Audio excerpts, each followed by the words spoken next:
Hi everyone, welcome to the weekly review of my M1 Finance dividend portfolio. Balance on the account is $304,910.25. Let's go ahead and look at the performance for the past week. So overall the portfolio was down, and we all know typically September is not the best performing month, so that is showing up here. So I wasn't too surprised with this decrease because, again, not really expecting decent returns for this particular month. But before I get into the numbers, just so you have some information on me. Hi, I'm Mona. I am 41 years old, single, live in New York City, and I have one child. She's 6 years old and she is disabled. And we are on a journey to financial independence, retire early. I hope to retire by the age of 45. So what's that? Another 4 years or so. If I could do it in less time, that's what I want to do. But we'll see what happens. A big part of that plan is going to be pending the stock market performance, which nobody can predict, and me being able to keep my high-paying job. So a lot of factors that are going into this, but I'm just trying the best I can to retire in 4 years or less, ideally the next 2 years. But again, we'll see what happens. All right, so overall, the portfolio was down $950.17 or 0.31%. I have three holdings. The first is VU, which tracks the S&P 500. That was down 0.26% or $604.81. SCHD, which is a Schwab US Dividend ETF, that was down 0.44% or $321.39. And then QQQM, which tracks the NASDAQ 100, was down 0.58% or $23.97. Let's go ahead and look at the activity for the past week. So on September 22nd, I put in $150.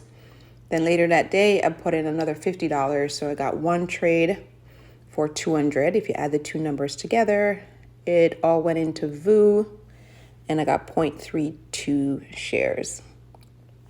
That's all the money I put in for this week, because my main goal for this portfolio was to hit 300K, and I've done that for the year. So while I, yes, will still be investing every week, I'm definitely pulling back in terms of how much I will be investing, and the remainder of that money will be going towards building back up my emergency fund, because I did essentially deplete my entire emergency fund to put that money into this portfolio.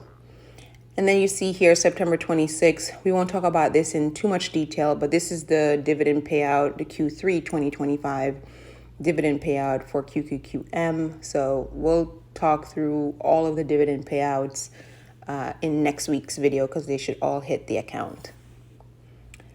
All right, so if we just look at the recap, so you see here the portfolio started at $305,660.42. The net cash flow of $200 that I put in, and then the market loss of $950.17 is what brings the balance to $304,910.25. If we look at the funding to date, I have put in $71,000 into this portfolio. You have to take the $285 minus the $5,285. That was a little transfer snafu that happened to get the actual amount that I put in, which again is $71,000. So quite a bit of money, trying the best I can to build up this brokerage account to at least 500K. And that's going to be this will be the account that I will use first in early retirement. I do have other accounts. So I have a 401k, HSA, Roth IRA.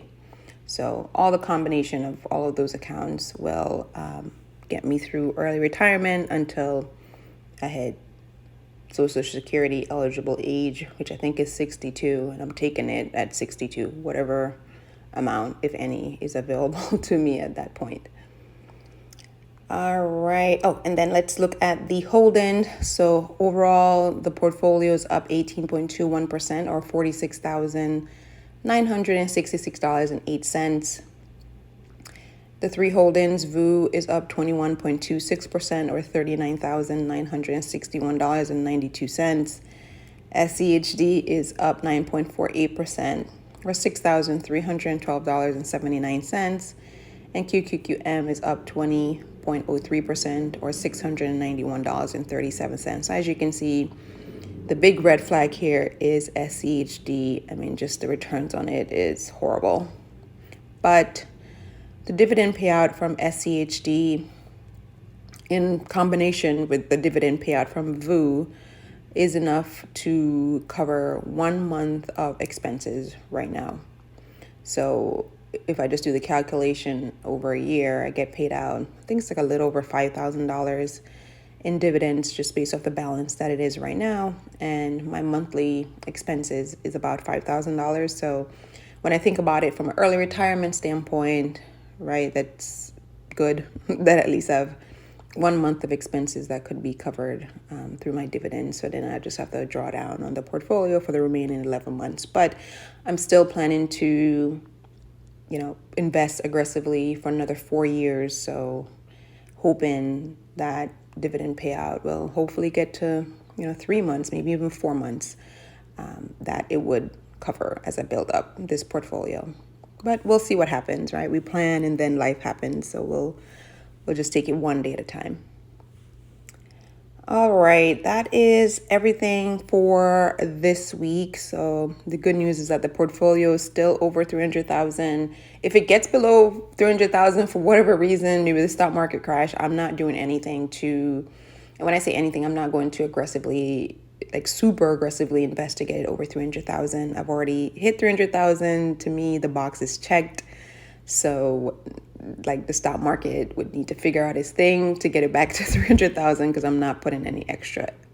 I'm not going to super aggressively invest to get it over 300. I really want to build back up again my cash position, my emergency fund or life fund, which is what I'm calling it, just to get some cash in the bank, because right now I think I have like $700 in cash in the bank, which is low, right? It's low. And of course I understand this brokerage account is available, and if something did happen to myself or my daughter, 100% I would draw money from this brokerage account. I wouldn't even hesitate on it. But I also want to have some cash on hand as well. All right, that is all of the updates for this week. So we're still hanging on to 300K. I will be investing every week, not as aggressively through the end of the year. And that's it. I'll catch you in next week's video. Bye.